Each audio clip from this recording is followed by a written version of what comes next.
ये देखो, ये बजट पहला तो बहुत निराशजनक बजट है। दूसरा, ये अपना सिंहासन बचाने के लिए ये बजट किया गया है। तीसरा, जो किसानों के लिए हम अपेक्षा कर रहे थे एमएसपी गारंटी का, और कानूनन उसको कुछ एमएसपी को मजबूती मिलेगी और फर्टिलाइज़र और दूसरे पेस्टिसाइड, इसके लिए कुछ सब्सिडी भी मिलेगा। ये सारी चीज़ें हमने एक्सपेक्ट किया था, वो भी इसमें नहीं है। और इतने हादसे रेलवे में हो रहे हैं, वो रेलवे का तो ऐसा हो गया, ना इधर का ना उधर का।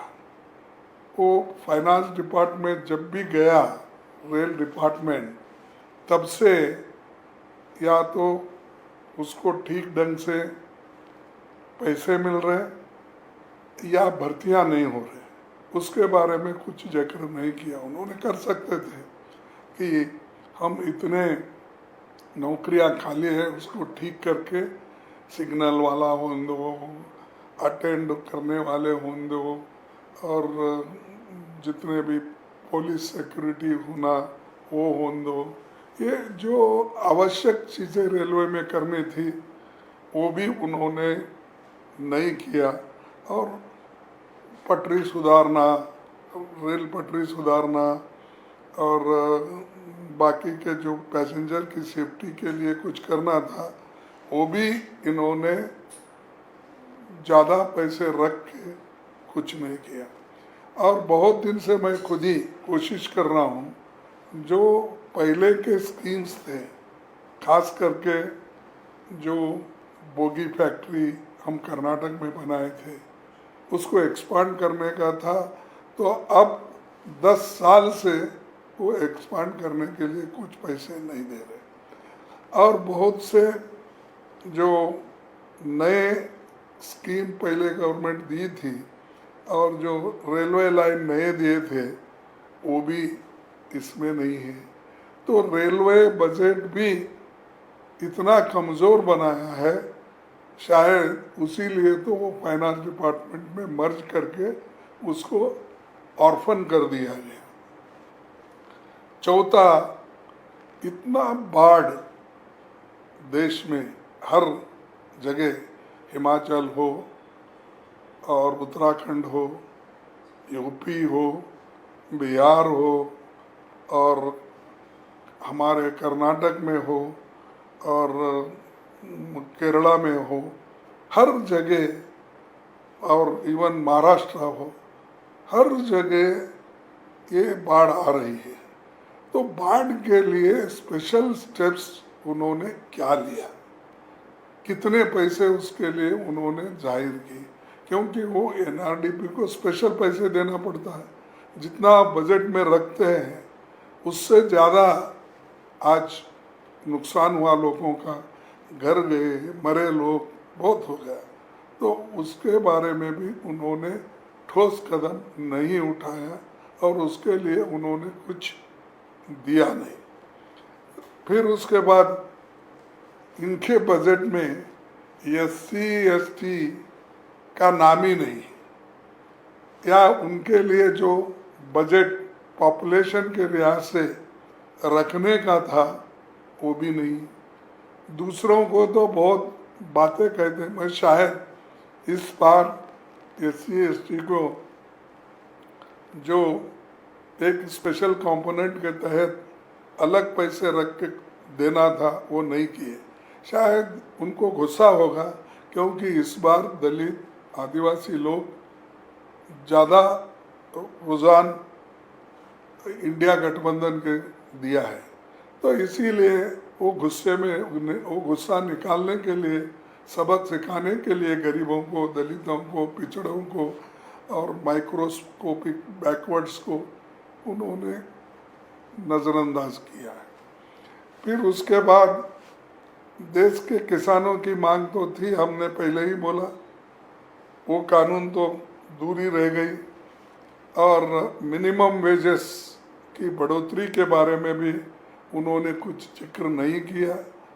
और ये बाकी के जो जातीय जनगणना का उसके लिए जो पैसे रखना था वो निश्चित रूप से अगर बजट में ही रखे तो ही वो खर्च करके वो जाति जनगणना कर सकते हैं। घोषणा करने से नहीं होता। जाति जनगणना करने के लिए जितना अमाउंट रखना था उसका भी उन्होंने कुछ जिक्र नहीं किया। युवाओं की मांग थी जो पक्की सरकारी नौकरी का प्राइवेट सेक्टर में और दूसरे सेक्टरों में, और हम भी वायदा किया थे। वो एक प्रोग्राम वो कॉपी कर लिए है, उसको दूसरा नाम उन्होंने दिया क्या, इंटर्नशिप।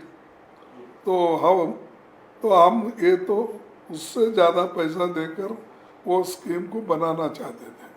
तो हमारा एक कट एंड पेस्ट बोलते ना, तो वो उन्होंने किया है।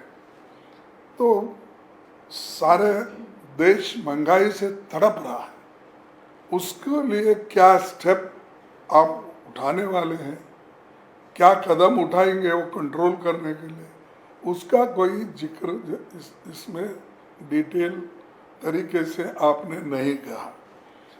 और ऐसा लग रहा है कि मध्यम वर्ग से भी वो दुश्मनी ले रहे। अब तक तो मध्यम वर्ग को कुछ ले देकर अपने साथ रखे थे, शायद उनके ऊपर भी गुस्सा है।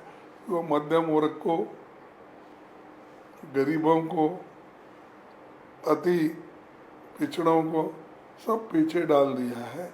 कुर्सी बचाने के लिए जो एक दो लोगों को खुश करना था वो उन्होंने अपने बजट में ओपनली दिखाया। लेकिन जो वो तो ठीक है, किसी को मिल रहा है तो ठीक, लेकिन जहाँ ज़रूरत है, मैं उदाहरण के तौर पर करता हूँ कि हमारा एरिया मोस्ट बैकवर्ड है, हैदराबाद, कल्याण कर्नाटका हैदराबाद, वहाँ पर उसको संविधान ने स्पेशल स्टेटस दिया है। वहाँ पर पैसे की ज़रूरत है, वहाँ पर पहले से हमको स्पेशल अमाउंट होना चाहिए, ये हमारे सरकार की मांग है वहाँ से। वो भी उन्होंने इसको निगलेक्ट किया, उसके बारे में कोई उन्होंने एक लफ्ज़ भी इसमें नहीं है। ये बजट देखने के बाद ऐसा लगा कि उन्होंने दो मित्रों को खुश करने को छोड़ के दूसरे किसी को भी 140 करोड़ जनता को उन्होंने अलग रखा और दो मित्रों को उन्होंने साथ लेकर कुर्सी बचाने का काम किया है।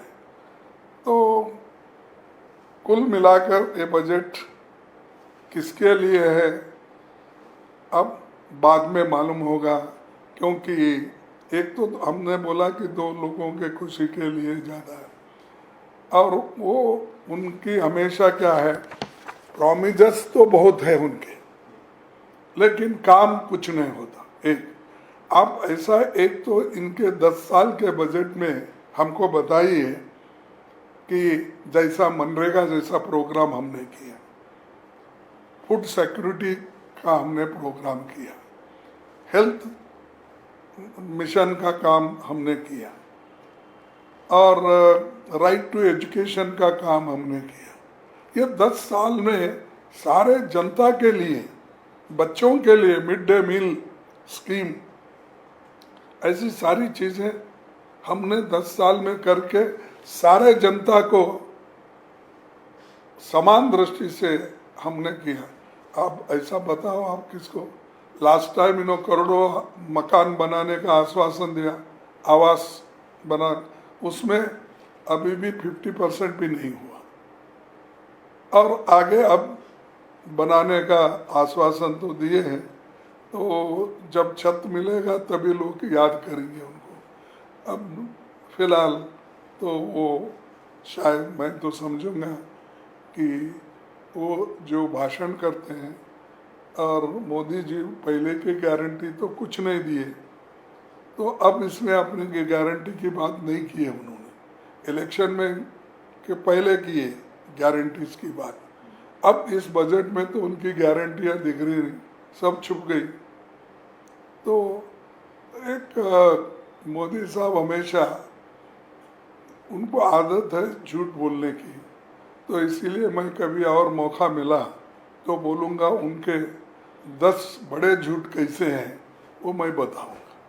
सर, एक बड़ी बात इसमें ये है कि जो कई स्टेट्स ऐसे हैं जिनके सांसदों ने पार्लियामेंट के बाहर निकल के ये कहा कि उनके राज्यों को नेगलेक्ट किया, जैसे हरियाणा, जहाँ पर बीजेपी का कोई खास प्रदर्शन उस तरीके से नहीं रहा जैसा पहले सीट थी उसकी रिटेन नहीं कर पाए थे। महाराष्ट्र महाविकास अघाड़ी ने वहाँ 48 में से 30 सीटें जीती हैं। सांसदों का ये आरोप है कि उन राज्यों के साथ, ऐसे राज्यों के साथ भेदभाव क्यों किया जा रहा है। जैसा आपने कहा कि किसी राज्य को जो मिलता है वो दीजिए, लेकिन इनका कोई नाम नहीं लिया गया। पंजाब ऐसा जो है राज्य शामिल है जहाँ पर नाम नहीं लिया गया। इनमें से महाराष्ट्र और हरियाणा में तो अभी असेंबली के चुनाव हैं। ये देखिए, मैं कह रहा हूँ मन मर्जी वो बनाए हैं। तमिलनाडु को निगलेक्ट किया, केरला को निगलेक्ट किया, कर्नाटक को निगलेक्ट किया, और आंध्रा, खैर मैं बोला वो कुर्सी के हिसाब से चल रहा है।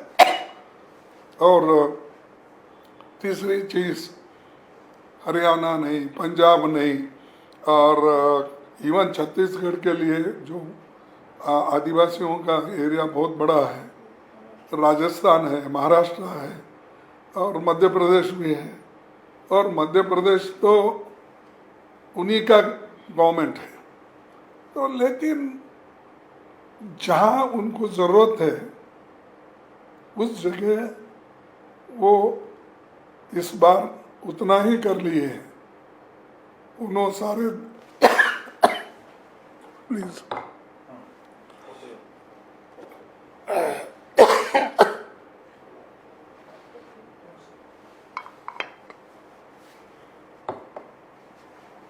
जरूरत के लिहाज से बजट आवंटन नहीं हुआ। अपने कुर्सी संभालने के लिए जहाँ जहाँ जरूरी है उतना किए उन्होंने। तो इसीलिए सब एमपीज नाराज हैं और वो चाहते हैं कि इस बजट में हमको कुछ नहीं।